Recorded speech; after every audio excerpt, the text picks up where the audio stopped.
आज हम transport phenomena के बारे में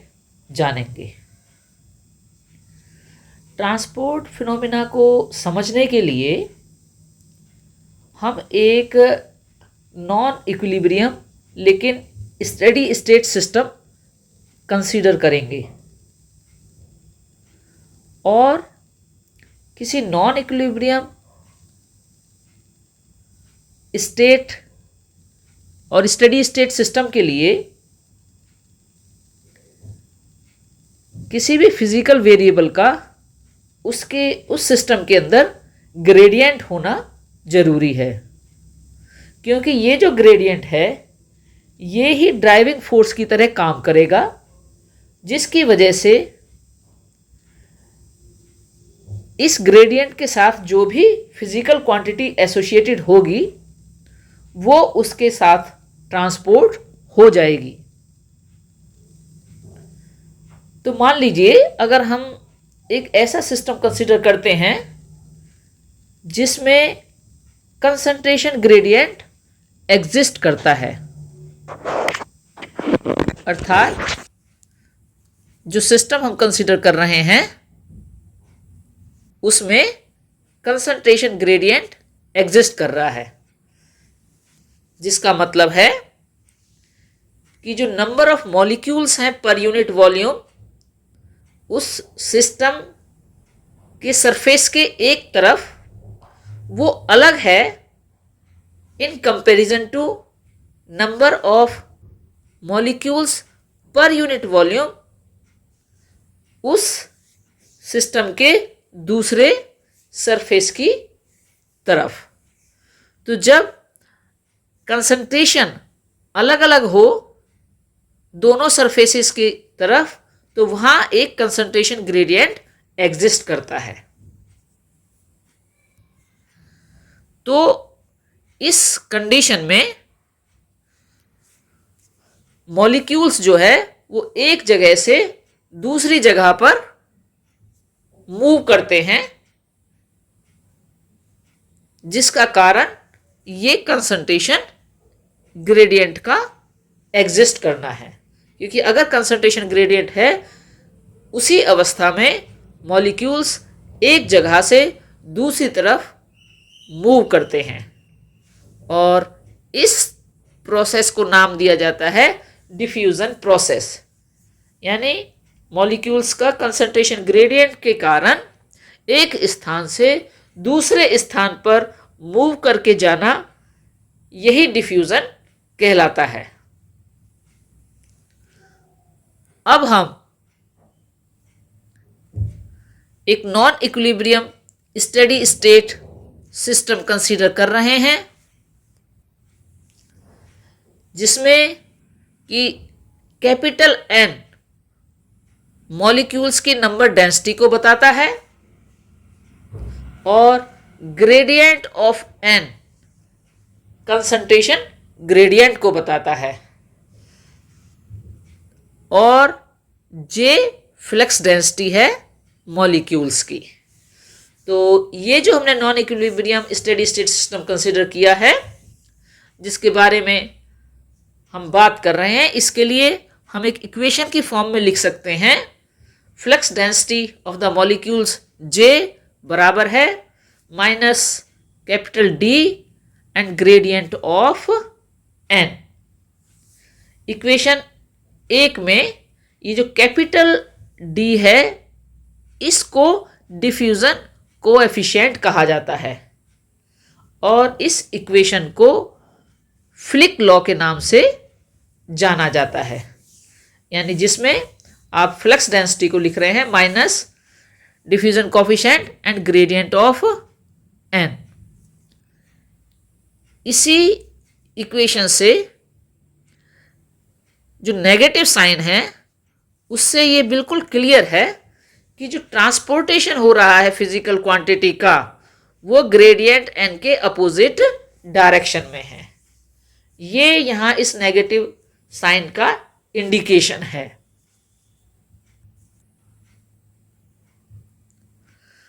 अब अगर हम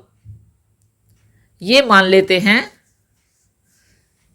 कि जो नंबर डेंसिटी है मॉलिक्यूल्स की n, उसमें जो बदलाव है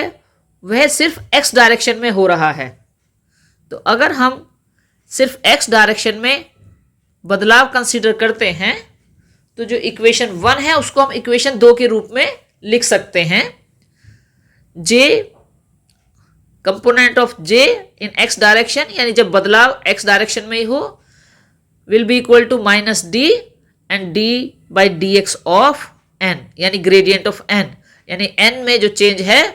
वह सिर्फ x डायरेक्शन में है। तब हम इक्वेशन 1 को इक्वेशन 2 की फॉर्म में लिख सकते हैं।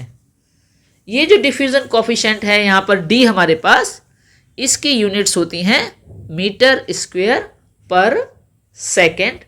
और ये यूनिट्स आपकी SI सिस्टम में हैं। अब अगर हम लिक्विड्स या गैसेस की बात करें, और लिक्विड्स और गैसेस के केस में अगर वेलोसिटी ग्रेडियंट एग्जिस्ट करता है तो उस केस में मोमेंटम,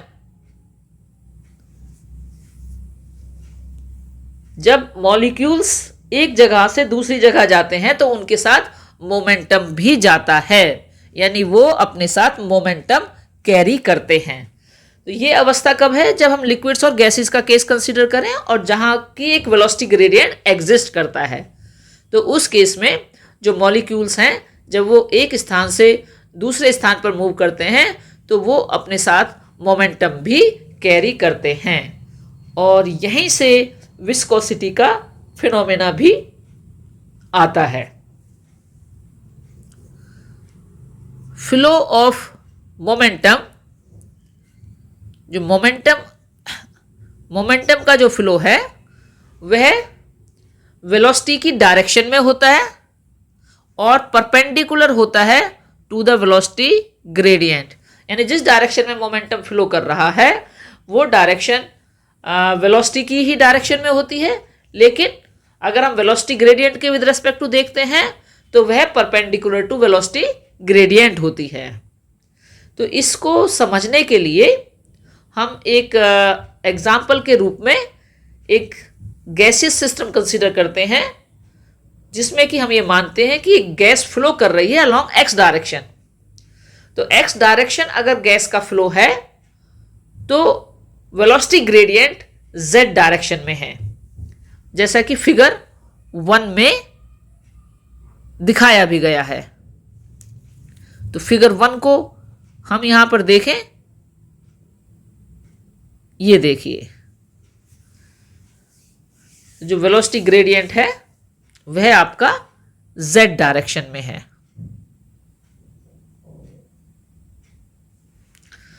तो जो एक्स डायरेक्शनल मोमेंटम होगा, जिसको आप जेपी ऑफ एक्स लिख सकते हैं, तो 1 सेकंड में यूनिट एरिया जो एक्स वाई प्लेन का है जेड डायरेक्शन में, उसमें एक्स डायरेक्शनल मोमेंटम कितना ट्रांसफर होगा, तो उसको आप हम लिख सकते हैं F of X per unit area बराबर है JP of X, X directional momentum, और ये बराबर है minus eta D V X over D Z, X component of the velocity और उसकी variation with respect to Z component. इसको हम इस तरह से लिख सकते हैं, या फिर आप इसको लिख सकते हैं फोर्स की टर्म्स में, एफ एक्स बराबर है minus eta area A D V X over D Z.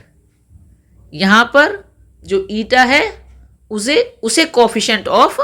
Viscosity कहा जाता है, और यह इक्वेशन 3 न्यूटन का नियम है। और इक्वेशन 3 से हम कोफिशिएंट ऑफ विस्कोसिटी को डिफाइन कर सकते हैं as the tangential dragging force per unit area of the plane where normal velocity gradient is unity. तो कोफिशिएंट ऑफ विस्कोसिटी को हम डिफाइन कर सकते हैं tangential dragging force per unit area of the plane, जहां पर कि नॉर्मल वेलोसिटी ग्रेडियंट वो यूनिटी के बराबर है। और इसकी यूनिट्स एसआई सिस्टम में होती हैं न्यूटन सेकेंड पर मीटर स्क्वायर, और सीजीएस सिस्टम में होती हैं डाइन सेकेंड पर सेंटीमीटर स्क्वायर, या फिर जिसको पॉइस भी कहा जाता है।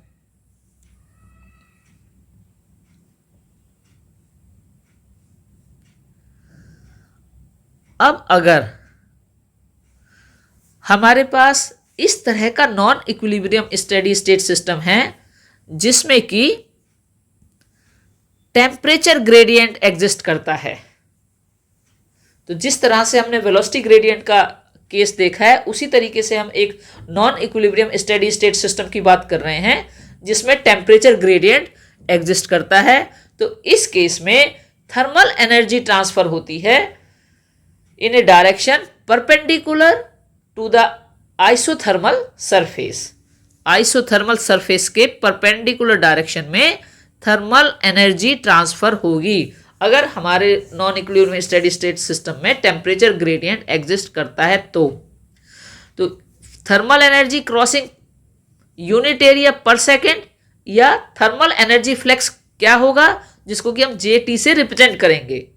तो जेटी बराबर होगा माइनस के ग्रेडियंट ऑफ टी, और यहां पर के जो है उसे कोफिशिएंट ऑफ थर्मल कंडक्टिविटी कहा जाएगा,